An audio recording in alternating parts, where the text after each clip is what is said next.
হজম করতে সাহায্য করে।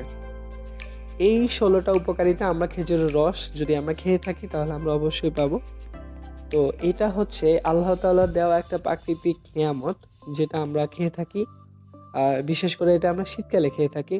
সকালবেলা ভোরবেলা সবাই যখন রিক্সা নিয়ে সাইকেল নিয়ে বের হয় খেজুরের রস আনার জন্য, সেই দেখা উপভোগ করতেই আলাদা একটা মজা লাগে। তা আমরা অবশ্যই খেজুরের রস খাবো যাতে আমাদের শরীরটা ভালো থাকে।